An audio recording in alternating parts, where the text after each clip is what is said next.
अगर कोई गलती हुई होगी तो मैं अल्लाह वास्ते आपसे भी माफी मांगता और महाराष्ट्र की जमीयत से भी माफी मांगता। लेकिन फिर वहां पर प्लानिंग के साथ वहां पर बड़े पत्थर रखे गए थे ब्रिज के नीचे और एक प्लानिंग के साथ ये 12 नवंबर की घटना की गई। बोले इस तरीके का बयान इस शहर के एमएलए ने लोकल मीडिया में नहीं, इंडिया टीवी के ऊपर रजत शर्मा के चैनल के ऊपर आप ये शहर ने आपको जमीयत के नाम पर 5 साल पहले वोट नहीं दिया था, आपको एमआईएम के नाम पर वोट दिया था। आपको ये शहर के अंदर विकास बताना पड़ेगा, दौलत बताना पड़ेगा। जमीयत के नाम पर आप नहीं छूट सकते मुफ्ती इस्माइल साहब। साई चैतन्य पैरामेडिकल कॉलेज लेकर आया है पैरामेडिकल काउंसिल और सरकारी नौकरियों के लिए उपयोगी पाठ्यक्रम। EMLT, radiology technician, health sanitary inspector में एडमिशन जारी है। हमारा पता याद रखें, Sai Chaitanya paramedical college, Ruby City Scan के ऊपर मोची कॉलेज। लेकिन आज आप लोगों को यहाँ बैठकर ये मालेगांव शहर, तारीखी शहर, पूरे मालेगांव शहर की आवाम को सोचना पड़ेगा, समझना पड़ेगा कि आज हम कहां खड़े हैं, आज हम किस मोड़ के ऊपर खड़े हैं, हमारा मुस्तकबिल कहां है, हमारा शहर कहां जा रहा है, हमको कैसा बुज़दिल बनाया जा रहा है, हमको कैसा कमजोर बनाया जा रहा है। यह आज हम लोगों को सोचना है, समझना है और आने वाले दिनों के अंदर आपको फैसला करना है।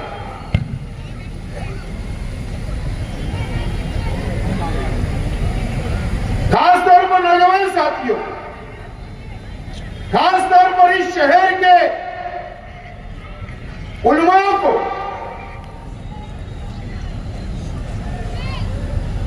फैसला करना है आने वाले दिनों के अंदर हमको क्या तय करना है।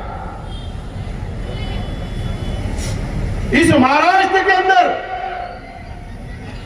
288 असेंबली के एमएलए चुनकर महाराष्ट्र की असेंबली के अंदर जाकर बैठते हैं। दोस्तों, 288 एमएलए होते हैं चुनकर जो जाते हैं, वो हर समाज, हर धर्म, हर जात के लोग जाकर वहां पर चुनकर जाकर नुमाइंदगी करते हैं महाराष्ट्र की असेंबली के अंदर। हमारा शहर बहुत हसास, बहुत मजहबी है। 5 साल पहले 2019 में ये शहर ने एक फैसला किया, शहर के नौजवानों ने फैसला किया, शहर की मां बहनों ने फैसला किया, शहर के बुजुर्गों ने फैसला किया, शहर के उलमाओं ने फैसला किया कि एक आलिम, एक मुफ्ती शहर का एमएलए बनेगा और वो असेंबली के अंदर बैठेगा, शेख आसिफ नहीं चलेगा। मैंने उस फैसले को मंजूर किया और आपके फैसले को सर आंखों पर लिया। 5 साल गुजर गए, अब वक्त आया है कि 5 साल का हिसाब आपको लेना है, ये शहर की आवाम को लेना है, ये शहर की मां बहनों को लेना है, ये शहर के बुजुर्गों को लेना है। अब आपको हिसाब लेने का वक्त आ गया है। ये वही शहर है जो हरा झंडा लेकर एमआईएम को सर पर बैठाने का काम 5 साल पहले शहर की आवाम ने किया था। जज्बाती सियासत नौजवानों के ऊपर हावी रही, मजहबी सियासत शहर के ऊपर हावी रही। शहर ने फैसला कर दिया कि एमआईएम का उम्मीदवार वहां जाकर बैठेगा और मालेगांव शहर की नुमाइंदगी करेगा और महाराष्ट्र की नुमाइंदगी करेगा। महाराष्ट्र के अंदर एमआईएम के 2 एमएलए चुनकर आए, एक मालेगांव से और एक धुलिया से।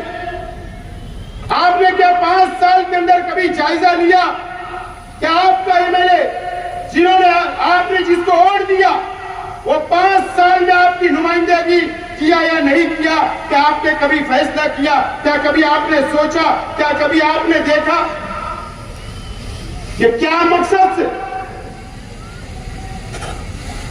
क्या जिम्मेदारी आपने वहां सौंपी थी? क्या आपने कभी इसका जायजा लिया?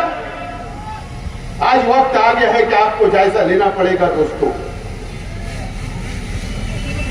अगर कोई एक एमएलए चुनकर आता तो उसकी यह जिम्मेदारी नहीं होती कि वो उसकी शहर की सिर्फ वो नुमाइंदगी कर सकता, उसकी यह नुमाइंदगी, उसकी जिम्मेदारी होती है कि अगर महाराष्ट्र के मुसलमानों के साथ कहीं भी अत्याचार हो रहा है, जुल्म हो रहा है, मुसलमानों के खिलाफ अगर कोई ताकतें जुल्म कर रही है, तो कोई भी मुसलमान एमएलए या कोई भी हिंदू भाई एमएलए खड़े रह के महाराष्ट्र की असेंबली के अंदर बोल सकता है, आवाज उठा सकता है। क्या एक मर्तबा भी आपके लिए आवाज उठाई गई क्या, या ये महाराष्ट्र के मुसलमानों के लिए आवाज उठाई गई क्या?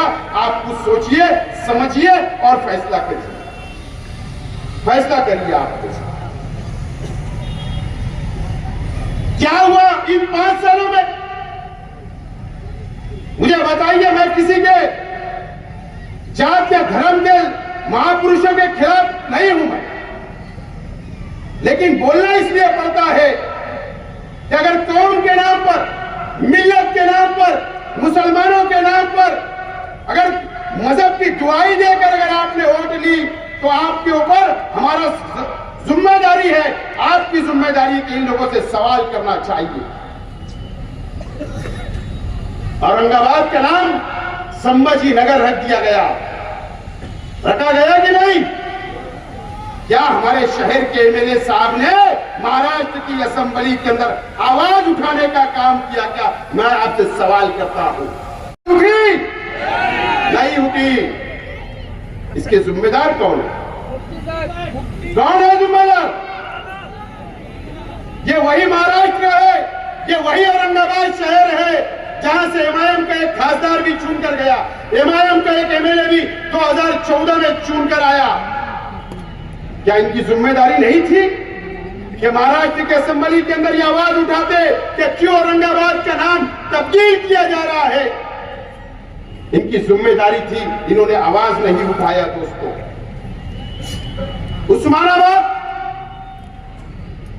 उस्मानाबाद जिला जो हम बोला करते थे, उस्मानाबाद का नाम भी इसी 5 सालों के अंदर बदलने का काम किया गया। धाराशिव नाम रख दिया गया उस्मानाबाद का।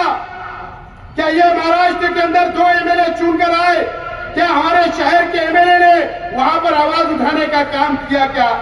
क्या कभी आपने ये सोचा? कभी आपने नहीं सोचा दोस्तों। आज अहमदनगर का नाम, आज अहमदनगर का नाम तब्दील कर दिया गया।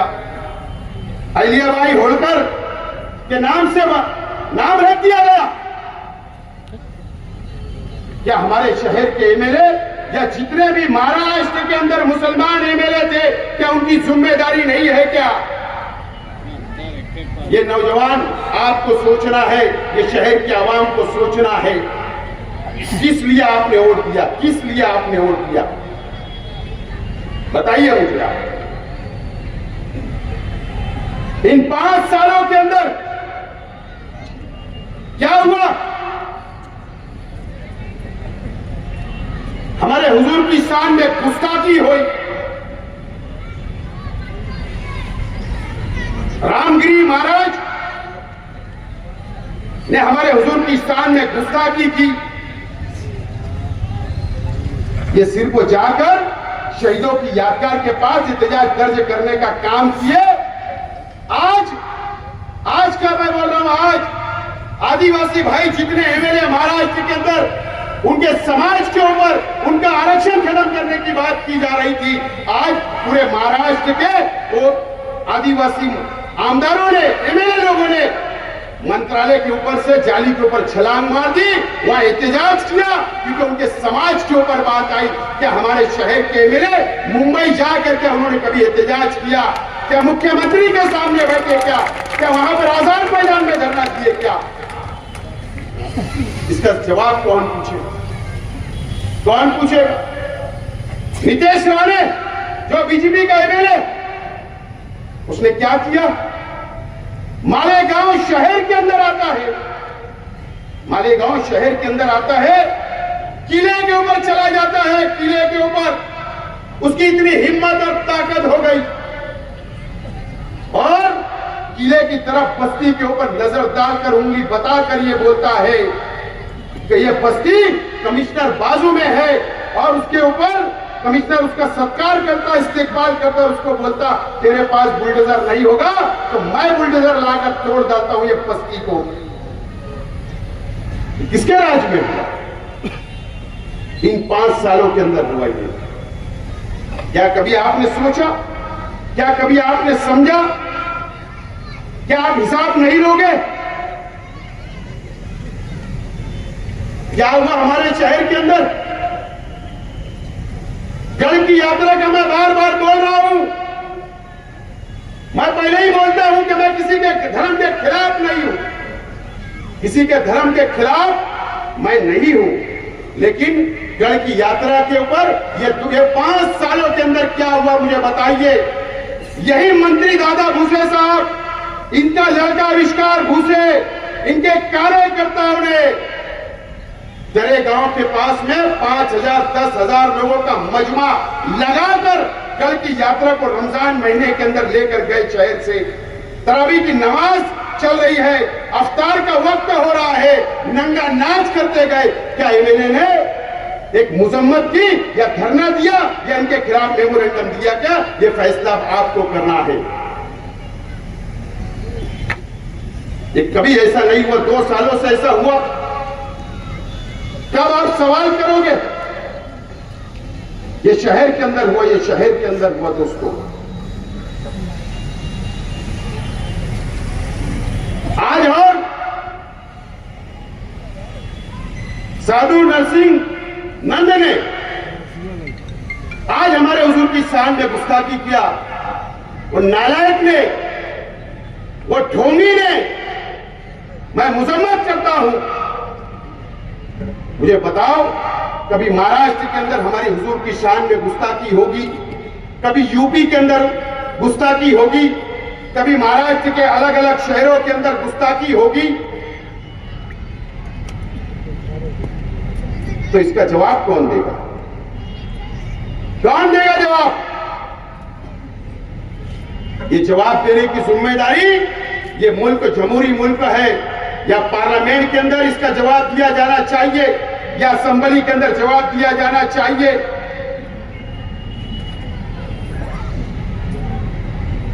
हालात दिन ब दिन खराब होते जा रहे हैं मुल्क महाराष्ट्र के।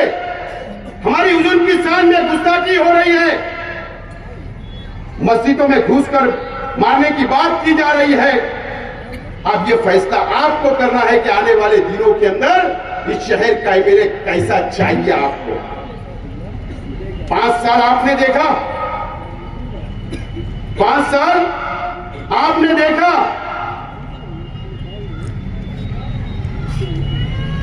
कि नाकाम शख्स साबित हुए मुफ्ती इस्माइल साहब।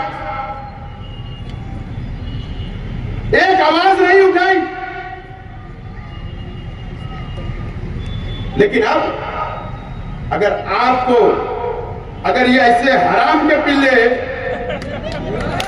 अगर हमारी हुजूर की शान में गुस्ताखी करेंगे, मस्जिद में घुसने की बात करेंगे, मुसलमानों पे मॉब लिंचिंग करेंगे, मुसलमानों को मारने का काम करेंगे, लाहौर जिहाद और लैंड जिहाद की बात करेंगे, तो कैसा एमएलए आपको चाहिए? आप फैसला करो, मैं तैयार हूं। महाराष्ट्र के असेंबली के अंदर भेजो।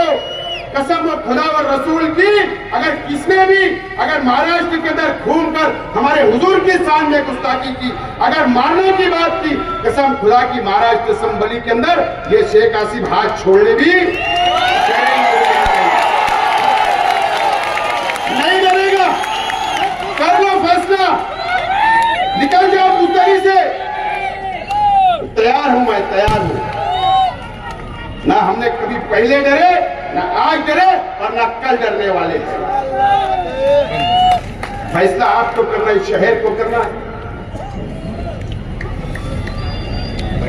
मुझे बताओ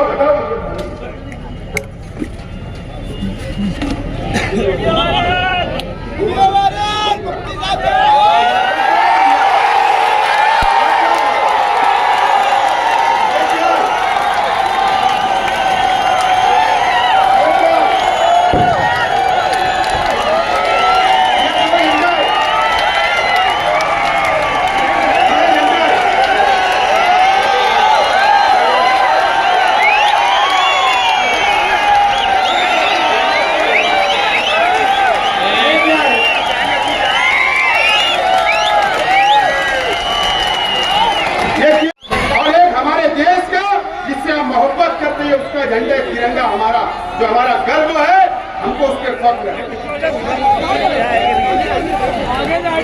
क्यों लहराया मैंने, क्यों लहराया यहाँ पर? इसलिए लहराया, मुझे कानून समझता है, कानून क्या हमारे देश की पॉलिसी, हमारे मुल्क की पॉलिसी फिलिस्तीन के साथ मोहब्बत वाली है, हमदर्दी वाली है। इसके लिए दोनों झंडा लाया हूं। उस पर कोई कानूनी कार्रवाई नहीं हो सकती। अगर उस पर कानूनी कार्रवाई करना है, पुलिस को केस करना है, अगर सेंट्रल गवर्नमेंट को केस करना है तो पहले अपनी पॉलिसी तब्दील करो। ये शेख हसीना तुमको बोलता है, उसके बाद मेरे ऊपर कार्रवाई करना।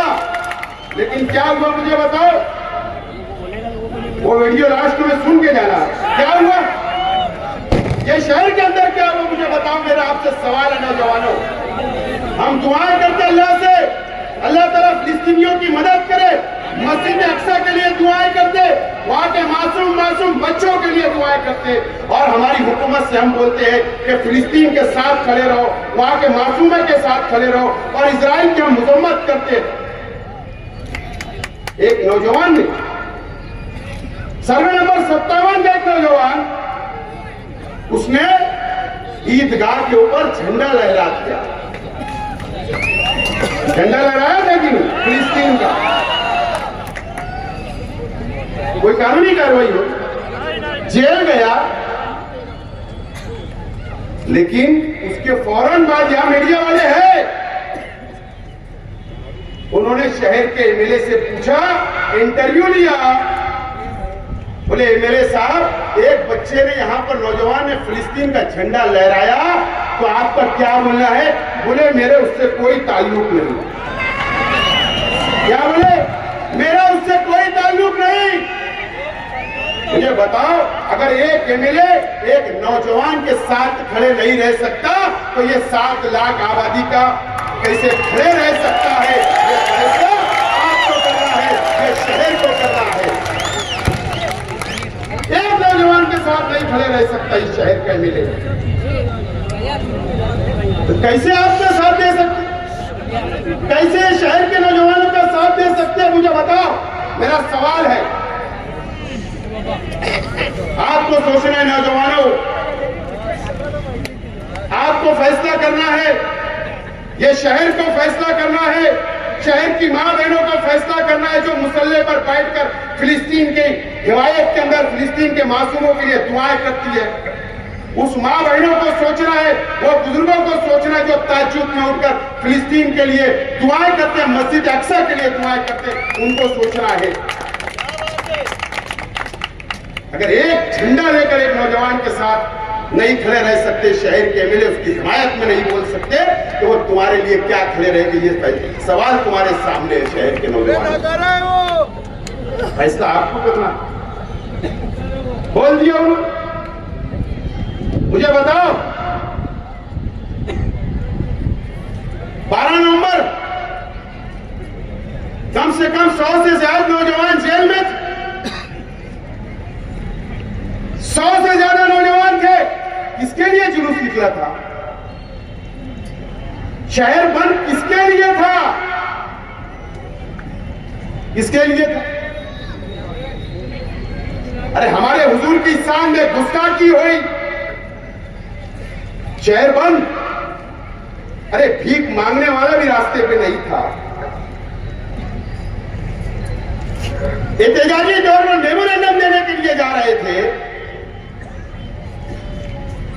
जो भी हालात बने, जो भी फतरा हुआ, जो भी वहां पर पुलिस और पब्लिक में झगड़ा हुआ, उसकी इंक्वायरी चल रही, उसमें कुछ बोलना नहीं है। लेकिन मुझसे भी मीडिया वालों ने सवाल किया, मैंने क्या जवाब दिया कि बाहर के लोगों ने आके पथराव किया पुलिस पर, सारा हॉस्पिटल पर। ये शेख आसिफ ने बयान दिया था कि बाहर के लोग आए थे, मालेगांव के नहीं थे। मैं तो साबित है, मैंने हमारे शहर के एमएलए ने क्या बोला,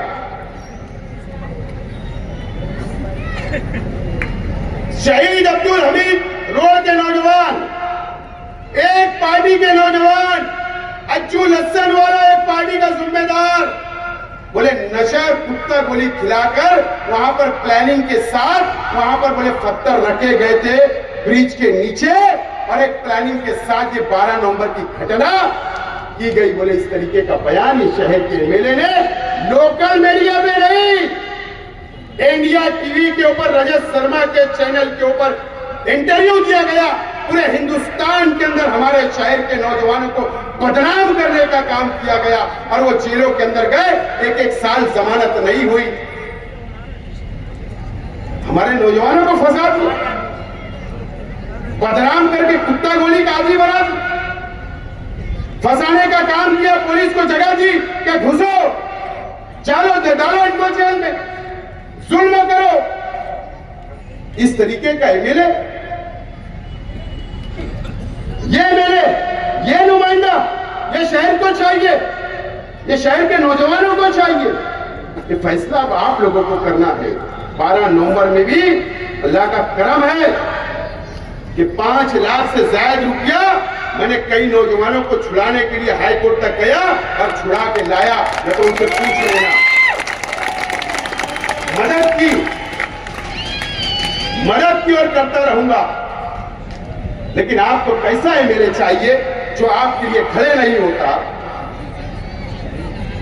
ऐसा एमएलए नहीं चाहिए कि सर्वे नंबर 10 से गली के अंदर से भाग जाने वाला एमएलए अब ये शहर को नहीं चाहिए, अब ये शहर को नहीं चाहिए।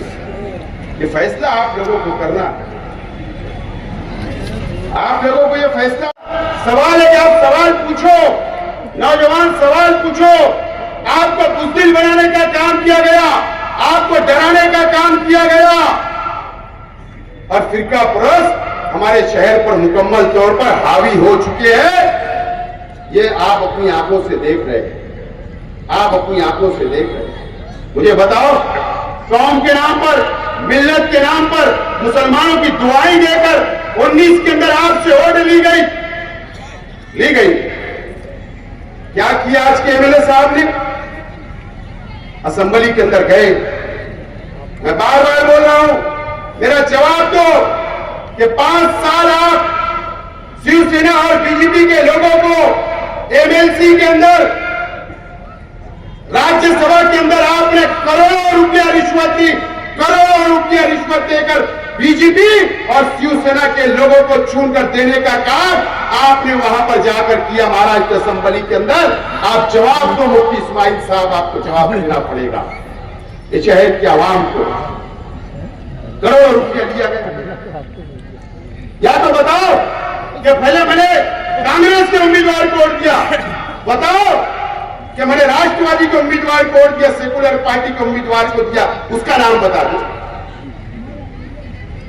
वो वीडियो भी अभी आपको बताई जाएगी। आपको, अरे आपको भेज डाला गया, आपके वोटों का सौदा कर लिया गया।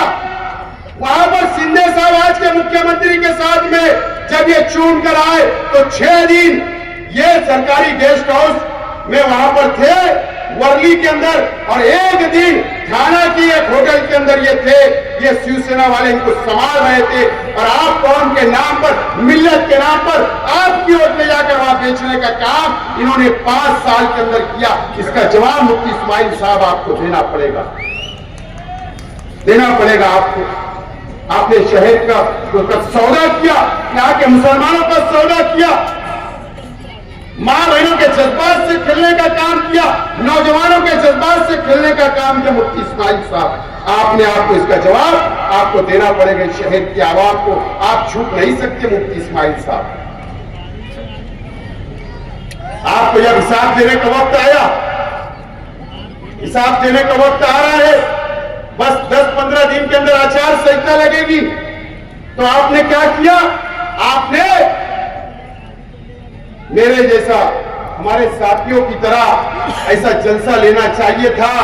आपने 5 साल का हिसाब देना था कि मैंने ये तामीरी काम किया, वो तामीरी काम किया, ये मैंने तीर मारा, ये मैंने बंदूक मारा, ये बताना था, ये तोप मारा।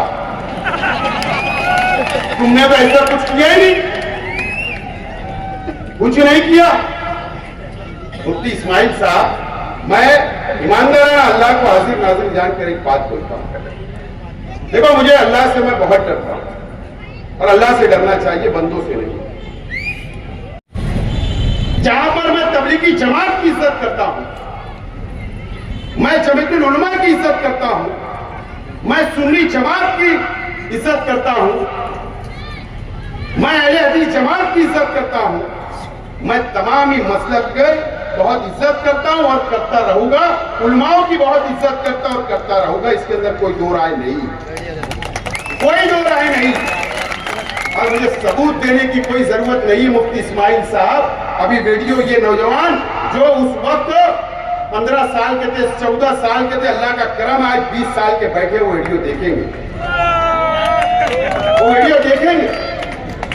ये शेख आसिफ जब 14 में चूम कर आया और जब पहला इजलास असेंबली का नागपुर के अंदर था, आरएसएस के हेडक्वार्टर के अंदर इजलास था, आरएसएस के हेडक्वार्टर नागपुर के अंदर असेंबली का। आशीष शेलार जो बांद्रा से एमएलए है बीजेपी का, उसने जमीयतुल उलमा के ऊपर पाबंदी की बात की थी। मुफ्ती इस्माइल साहब, आप उस वक्त भी सदर थे, मेरी दुआ है मुफ्ती इस्माइल साहब, आप जमीयतुल उलमा के ताहयात सदर रहे, लेकिन ये जमहूरी मुल्क है, ये शहर के अवाम ताहयात एमएलए नहीं रखने वाली। ये जमहूरी मुल्क यहाँ वोट होती है। 5 साल आप हमेशा ताहयात एमएलए नहीं रहेंगे मुफ्ती साहब।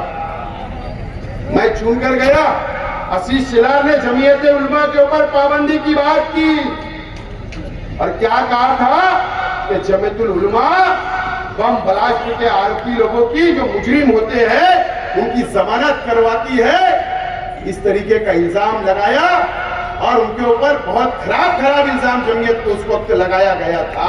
अल्लाह का करम है कि पूरे महाराष्ट्र के अंदर, मैं चैलेंज से बोल रहा हूं, पूरे महाराष्ट्र के अंदर उस वक्त 2014 के अंदर जितने भी एमएलए चुनकर आए थे, अल्लाह का करम है कि शेख आसिफ ये मालेगांव का सपुत्र था, ये मालेगांव का लड़का था, इस मिट्टी का था कि वहां पर जमीयत की बाजू मानने का काम, जमीयत के बाजू से बोलने का काम ये शेख आसिफ ने किया था और दलील दिया था, दलील मजबूत दलील दिया था।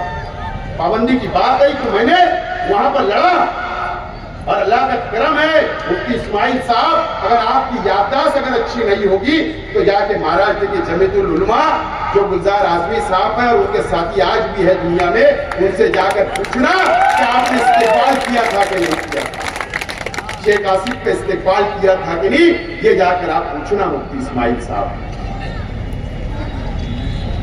क्या सबूत देने की बात कर रहे हो आप? जमीयतुल उलमा की मैं इज्जत करता हूं और करता रहूंगा। मैं तो यहाँ के जमीयतुल उलमा के उनके जो साथी हैं, जो ओहदेदारान हैं, उनका भी बहुत एहतराम इज्जत करता हूँ। मैं उनसे अपील करता हूँ कि मुफ्ती इस्माइल साहब अपनी चेयर बचाने के लिए आपका भी इस्तेमाल कर रहे, आप भी जरा इस्लाह कर लीजिए।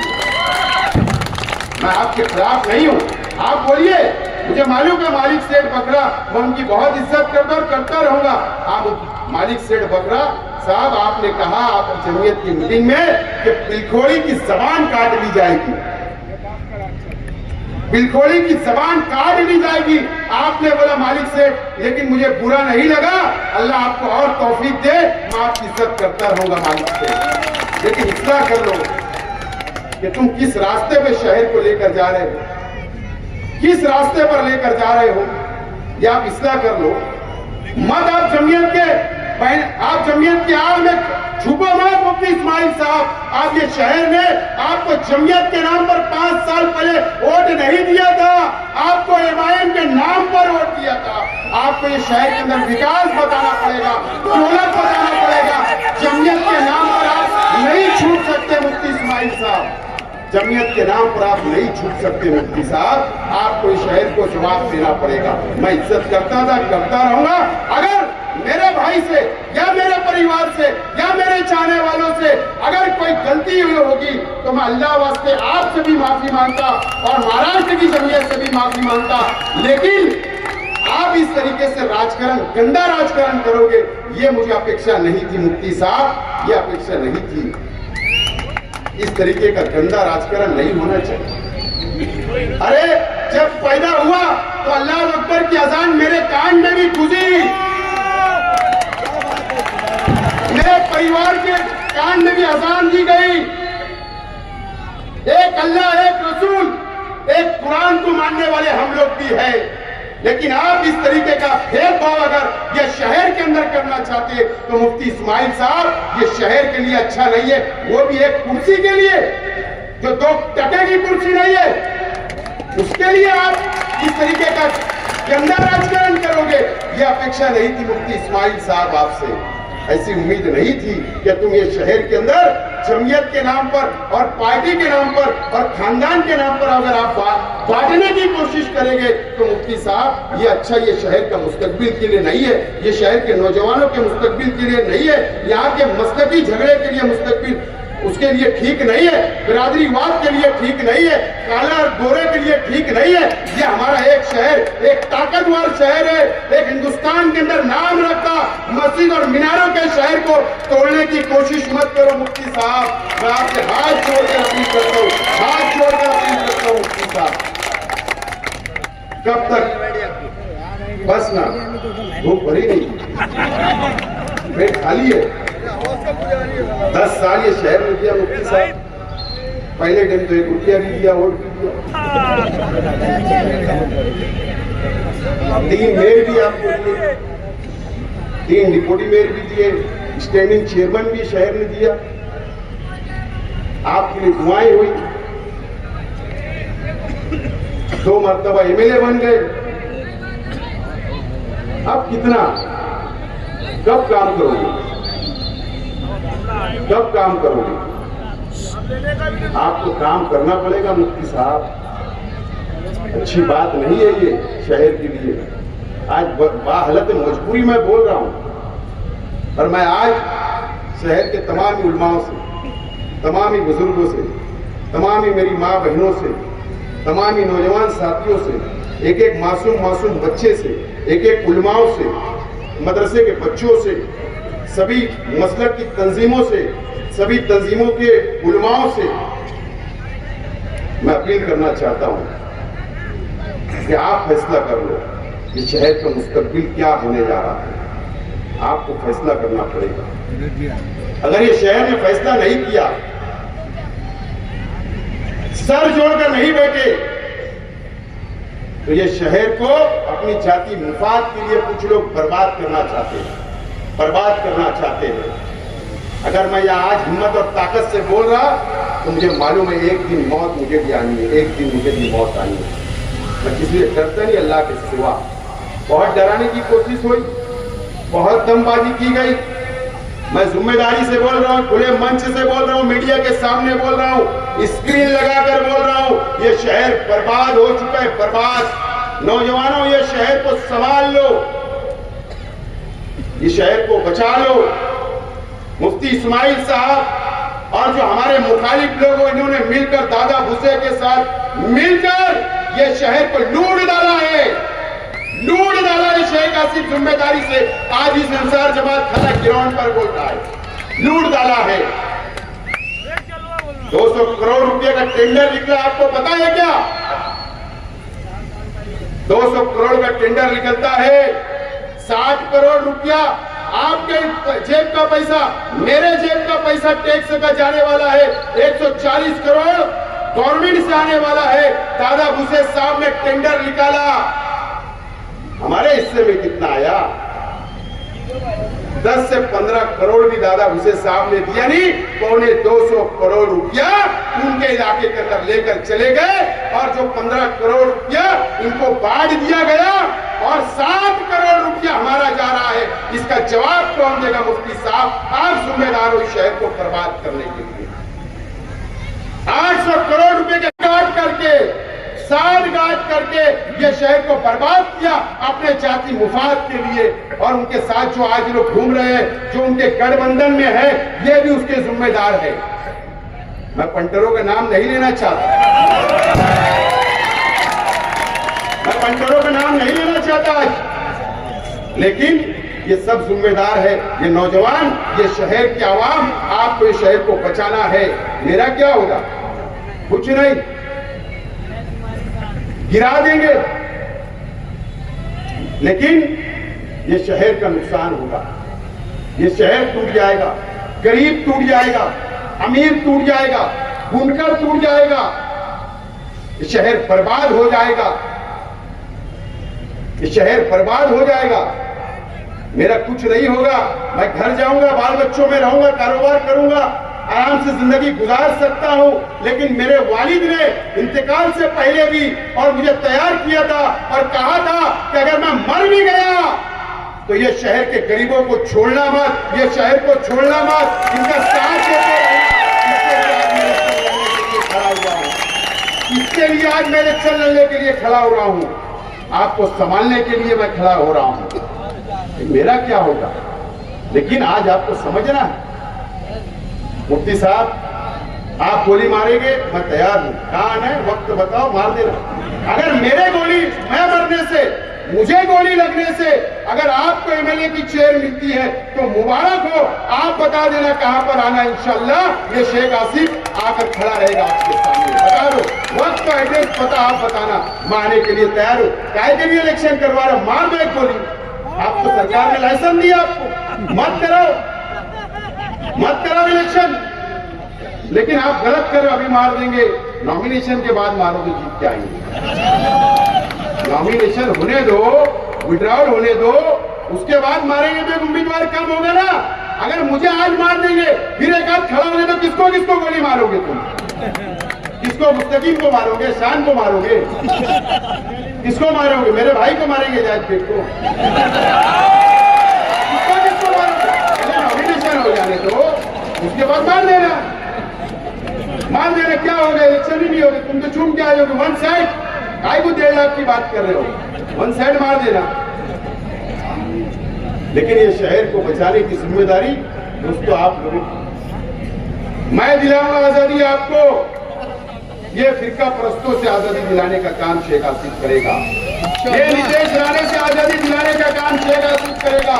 जो हुजूर की शान में गुस्ताखी करेगा, मैं उनसे आपको आजादी दिलाने का काम करूंगा असेंबली के अंदर जाकर।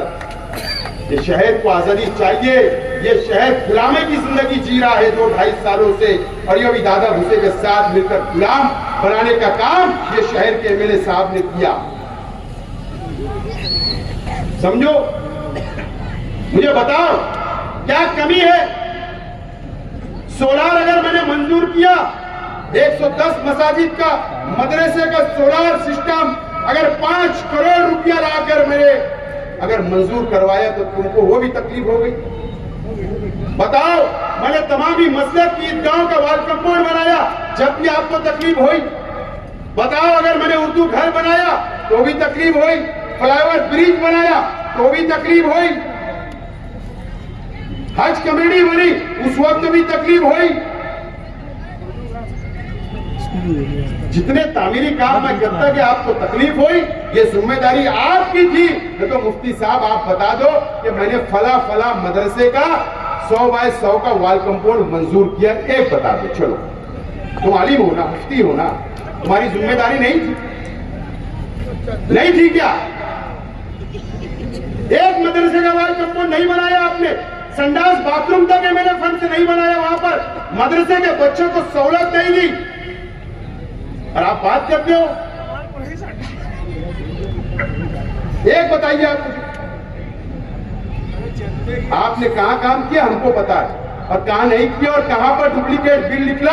थोड़ा रुकिए, इलेक्शन अभी बाकी है। अभी बहुत मटेरियल तुम्हारा आने वाला है बाहर, बहुत मटेरियल आएगा मुफ्ती इस्माइल साहब, बहुत मटेरियल आने वाला है। जिम्मेदारी थी कि नहीं मदरसे का वाल कंपाउंड करना, संडास बाथरूम बनाना, उलमा को सहूलत देना, उलमा के लिए कुछ स्कीम लाना, मदरसे के बच्चों के लिए किताबें देना, कम से कम अरबी तुम लाइब्रेरी बना सकते थे उनके लिए। मैंने किताबें दी थी, आप मदरसे के बच्चों को लाइब्रेरी बनाते, शेख आसिफ तुम्हारा इस्तेकबाल तो करता। उलमाओं से मैं बोलता हूँ, सोचिए आप कि आपके मदरसे के बच्चों को उन्होंने उर्दू अरबी लाइब्रेरी बनाकर दी क्या, किताबें दी क्या, दीनी किताबें दी क्या, कि बड़ी लाइब्रेरी उन्होंने शहर में बनाई क्या, कि उलमाओं की वहां बुक्स रखी है, किताबें रखी है, कि हमारे बच्चे इस्लाम की कुर्बानियां याद करेंगे, पढ़ेंगे। एक लाइब्रेरी बताओ, लेकिन आपने वो भी नहीं किया। सिर्फ झूठ झूठ झूठ की सियासत आपने 5 साल की और अभी तक आप करते आ रहे हो। ठीक है, मेरे वालिद गरीब थे, हमारा खानदान गरीब था, फटी कमीज पर आए, मेहनत की, मजदूरी की, आगे बढ़े। जिस हाल में भी ये किताब खुली है, मुफ्ती साहब मैं आपको ये नहीं बोलना चाहता हूं कि आप कौन सी हीरो होंडा पे घूमते थे। मैं ये नहीं आपसे सवाल करूंगा कि आप मुसम्मुल में कौन से फिडर के पास बनाने थे। मैं क्या किले वाले अच्छी तरह का जानते। शुरू करूंगा तो मैं अहमदनगर तक चला जाऊंगा, खरड़ी तक चला जाऊंगा, जा सकता कहां कहां पर फिर सब माल फंसा है बता सकता। अब तुम्हारे तो असर रसूख है, मेरे ऊपर ईडी की कार्रवाई करा लो, मेरे ऊपर सीबीआई की करा लो, मेरे ऊपर एनआई की करा लो, तैयार हूं। जेल जाने कौन डरा मुफ्ती साहब? आपने हमेशा इस शहर के सियासी लोगों के बच्चों की कुर्बानियां ली, आपके बच्चों की कुर्बानियां कभी नहीं दी मुफ्ती साहब। आप बताओ, तुम्हारे बच्चों के ऊपर एक सादा एनसी हुआ क्या? सादा एक एनसी चैप्टर बनी क्या?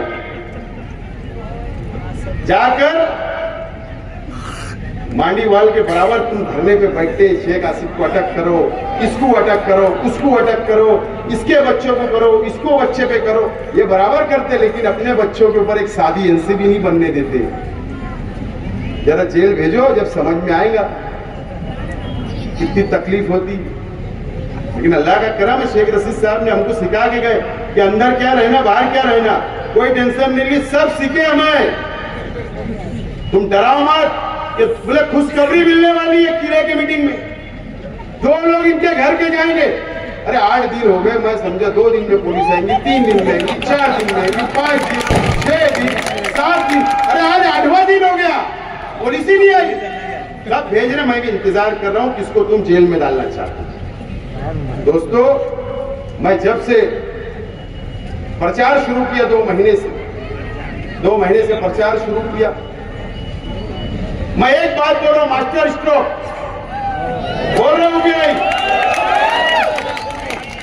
मास्टर स्ट्रोक की बात बोल रहा हूं। मेरे साथी लोग से भी मैं माफी चाहता हूं, मैं इनको भी नहीं बता रहा था, ये भी परेशान है बहुत। लेकिन उनको इतना भरोसा है, आपको इतना भरोसा है कि जो भी मास्टर स्ट्रोक शेख आसिफ खेलेगा वो कामयाब होगा, इतना भरोसा है इन लोगों को। लेकिन अब ज्यादा इंतजार नहीं कराऊंगा, ज्यादा इंतजार नहीं कराऊंगा। आज कितनी तारीख है? 4 और 10 से 11 दिन इंतजार करो, सिर्फ 10 से 11 दिन। आपको डंडा भी दूंगा, झंडा भी दूंगा और मास्टर स्ट्रोक भी दूंगा। फिर मास्टर स्ट्रोक बताऊंगा और इसी तरीके से मंच भी होगा उसी दिन, मीडिया भी होगी, मराठी मीडिया को भी बुलाऊंगा, शहर को आपको भी दावत दूंगा। सबके सामने मास्टर स्ट्रोक जब मारूंगा तो इंशाअल्लाह ये शहर और मेरे मुखालिफ भी चबा लेंगे। कोई फिकर उकर मत करो, पवेलियन के बाहर इंशाअल्लाह जाएगा, फिकर करो मत। लेकिन ये शेख आसिफ आपसे वादा कर रहा है इस आज कि आपको धोखा नहीं दूंगा। फिरका परस्त पार्टियों के साथ नहीं बैठूंगा, आपका सौदा नहीं करूंगा, कौम के लिए लड़ूंगा। कुर्बानी देना मेरे को पसंद रहेगा, जेल जाना पसंद रहेगा, लेकिन आपका सौदा नहीं करूंगा। ये बात का वादा आज आपको दिला रहा हूं, मेरा साथ दीजिए। मैं तमाम लोगों को बोलता हूं, आइए, अगर मुझसे जाने अनजाने में कोई भी गलती होगी, मेरे परिवार से हुआ होगा कोई गलती, तो मैं माफी मांगता हूं। आइए मुझे समझिए, आइए मेरे करीब आइए, आइए बुनकर भाई आप भी करीब आइए, आइए मजदूर भाई आप भी करीब आइए, आइए मेरी माँ बहनें भी करीब आइए, मेरे बुजुर्ग भी आइए। एक मौका मुझे एक मौका आप दे दो 5 साल के लिए, ये शहर का काया पलटने का काम आपकी दुआओं से, मेरी माँ बहनों की दुआओं से, मेरे नौजवान साथियों की दुआओं से इंशाअल्लाह मैं इसको पूरा निभाने की कोशिश करूंगा और कोई भेदभाव नहीं करते हुए सबको साथ लेकर चलूंगा। ये वादा आज मैं अल्लाह को हाजिर नाजिर जानकर आपसे करता हूं। दोस्तों, एक मौका मुझे दे दो शहर की आवाम। मुफ्ती साहब ने कहा या किसी ने कहा कि यतीम वाली बात में उन्होंने इंटरव्यू में कही, हाँ मैं यतीम हूँ, हाँ मेरे वालिद नहीं है, इंतकाल कर गए, हाँ मेरी वालिदा नहीं है, इंतकाल कर गई, हाँ मेरे 3 चाचा इंतकाल कर गए, हाँ मैं यतीम हूँ। लेकिन यतीमों के सर पर हार फेरने के लिए ये 7 लाख की आबादी है, ये मुझसे बैठा है, यतीम के ऊपर हाथ रखेंगे ये, और इनकी दुआओं से इंशाअल्लाह असेंबली में पहुंचूंगा और ये शहर की भी और ये महाराष्ट्र की भी नुमाइंदगी करूंगा। मैं आज का आपको कसम खाकर बोलता हूं दोस्तों, मुझे यतीम बोला गया चलेगा, जो जो बोलना है बोलिए, सब माफ, मैं सब माफ कर दूंगा। बोलिए मुझे जो बोलना है, मेरे परिवार को बोलिए, तनकीद करिए, जो आपको करना मैं तैयार हूं। मैं आपका जवाब नहीं दूंगा, मैं आपका एहतराम करता हूं और करता रहूंगा। उलमाओं का एहतराम करता, शहर के तमामी मसलक का एहतराम करता, तमामी उलमाओं का एहतराम करता, तमामी बिरादरी का, तमामी मसलक का, तमामी नौजवानों का, तमामी बुजुर्गों का, तमामी माँ बहनों का मैं एहतराम करता और करता रहूंगा। ये शहर मेरे लिए अजीज है, कुर्सी मेरे लिए अजीज नहीं है, ये शहर की आवाम मेरे लिए अजीज है। मैं ये वादा करता हूँ आज आपको, जरूरत नहीं है, लेकिन यहाँ से उठने के बाद आप जाइए, आज रात जायजा लीजिए अपना, सोचिए 5 साल पहले हमने किसको वोट दिया, वो शख्स ने 5 साल में क्या किया। नौजवान भी सोचिए, आप भी सोचिए, शहर सोचिए कि हम कहां पर भटक गए, कहां भटकाया जा रहा है, किस रास्ते पर ले जाया जा रहा है। ये संजीदगी से ये शहर को आप सोचना पड़ेगा।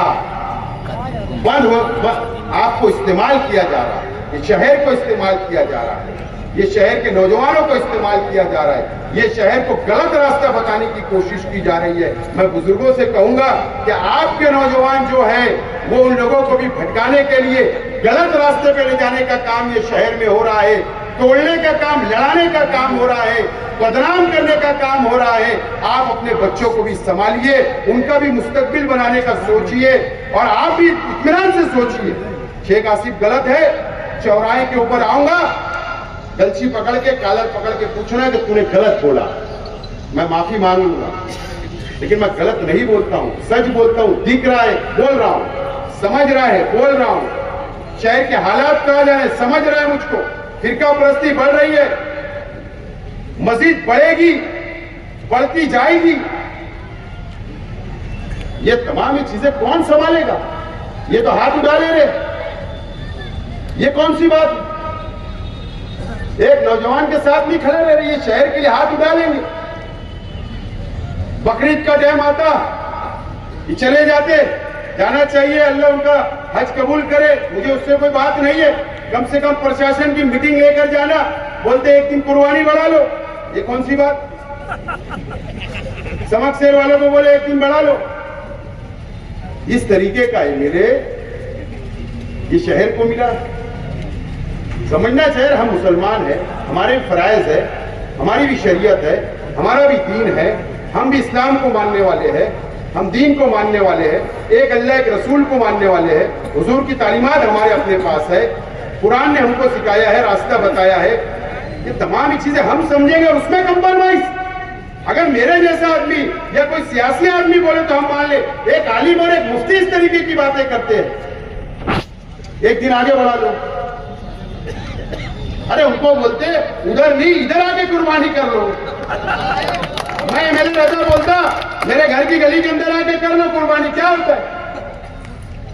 बोले एक दिन आगे बढ़ा लो। अरे कोई बात है, कोई आपा का खेल है। तो ये तमाम ही चीजें इस शहर को समझना है। आज मुझे बहुत दिल खोलकर बोलना थी, सियासत होते रहेगी, चलता रहेगा, इलेक्शन आएगा, हार और जीत होगी, लेकिन कब तक मैं नहीं बोलूं, कब तक मैं आपको नहीं समझाऊं, कब मैं आपके लिए रुकता रहूं, तो ये शहर का नुकसान होते जा रहा। आप देखना हम लोगों को बर्दाश्त नहीं होता, नहीं बर्दाश्त होता। अब ये आपको समझना है, शहर को समझना है। अगर नहीं समझे नौजवानों, शहर बर्बाद हो जाएगा। बहरहाल मैं जितनी बातें बोलना था, हो सकता है जाने अनजाने में मुझसे तकरीर में गलती होगी तो अल्लाह वास्ते माफ करना, लेकिन मैं आप लोगों से बोलता हूँ आने वाला मुस्तकबिल ये शहर का अपना है। ये शहर को एक मजबूत क़यादत की जरूरत है और मैं आपके लिए मजबूत क़यादत खड़ा हूँ आपके सामने। आप मुझे असेंबली में पहुंचाइए और उसके बाद देखिए आप। बहरहाल वीडियो देखकर का असासा होता है और किसी भी कौम की अक्कासी करने के लिए उस कौम के रहबर, उलमा, अकाबरीन और सियासी रहनुमाओं के काम यह साबित करते हैं कि वो कौम क्या है। मालेगांव शहर जो मुस्लिम शनाख्त का शहर है, मेरा ऐसा मानना है कि इस मुस्लिम शनाख्त को कायम करने में खानवादे शेख रशीद ने एक अहम किरदार अदा किया है। उसका जीता जागता सबूत है कि जब कायदे नस्ल नव आसिफ शेख रशीद साहब एमएलए थे और उन्होंने मालेगांव शहर का दिल कह जाने वाले आगरा रोड पर फ्लाई ओवर ब्रिज की मंजूरी लाई, तो उसे बानी तबलीग हिंदुस्तान हजरत ख्वाजा मोइनुद्दीन चिश्ती का नाम देने का काम किया है। मालेगांव म्युनिसिपल कॉर्पोरेशन को मुजाहिद आजादी मौलाना अबुल कलाम आजाद भवन देने का काम किया है। मालेगांव शहर की महासभा कॉर्पोरेशन की बगैर किसी इख्तिलाफ के साथी निहाल अहमद का नाम देने का काम किया है। इस शहर में हज ट्रेनिंग सेंटर किसने बनाया? इस शहर में सूबे महाराष्ट्र का सबसे पहला उर्दू घर अगर बना है तो आसिफ शेख रशीद की कामयाब नुमाइंदगी का सिमरा है। शेख रशीद साहब ने अपने दौर इख्तियार में इस शहर को हारून अंसारी हॉस्पिटल जैसा तोहफा दिया, इस शहर को कुसुम्बा रोड और आगरा रोड जैसी सड़कें दी। बेशुमार काम खानवादे शेख रशीद के इस शहर में रहे हैं। मुझे मुख्तसर बोलने का हुक्म है, इसलिए कि दिगर मुकर्रिरीन भी है। एक अपील करना चाहूंगा, बोलने के और बहुत मौके आएंगे, इंशाअल्लाह हम बोलेंगे। ये वक्त है कि आओ हम अवामी वोटों की ताकत से आसिफ शेख के बाजुओं को मजबूत करें। ऐ नौजवानों, अब वो वक्त आ गया है कि हम अपनी जिम्मेदारी को अदा करें। हमें ऐवान असेंबली में ऐसा नुमाइंदा भेजना है जो फिरका परस्तों की आंखों में आग डालने की हिम्मत भी रखता हो और अपने मुतालबात मनवाने का हौसला भी रखता हो। वरना देख लो 2014 से 2019 का वो असेंबली का वक्त कि जब इस्लाम और पैगंबर इस्लाम मुस्तफा जाने रहमत सल्लल्लाहु अलैहि वसल्लम की शान में गुस्ताखी की गई, ये मर्द मुजाहिद आसिफ शेख रशीद था जिन्होंने उस गुस्ताखों को जवाब दिया। मैदान से लेकर ऐवान तक जवाब देने वाला कोई था तो आसिफ शेख रशीद था। आपका नुमाइंदा, हमारा नुमाइंदा, अब वापस उस नुमाइंदे को ऐवान असेंबली में भेजना है और सही मानों में ये वही नुमाइंदा है जो फिरका परस्तों की आंखों में आग डाल करके अपनी बातें मनवा सकता है। क्या आप सब मेरी बातों से इत्तेफाक रखते हैं तो अपने हाथों को उठाकर बता दे कि हम शेख आसिफ का साथ देने जा रहे हैं। हाथों में हाथ दो, आसिफ डालेंगे। जाके देखो नदी की उस जानिब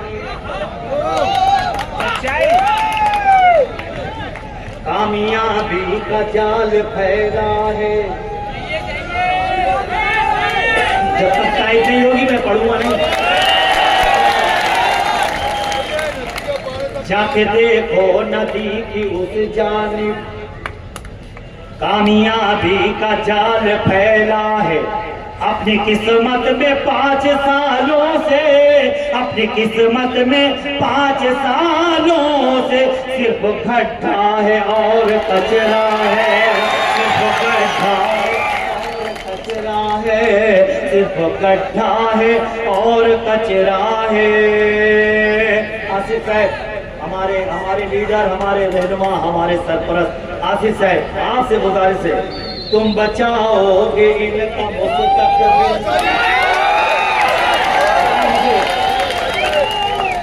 तुम बचाओगे इनका मुस्तकबिल, इनकी हर बात तुम समझते हो, तुम बचाओगे इनका मुस्तकबिल, इनकी हर बात तुम समझते हो, क्योंकि तुम भी जवान हो साहब, क्योंकि तुम भी जवान हो साहब, इनका जज्बात तुम समझते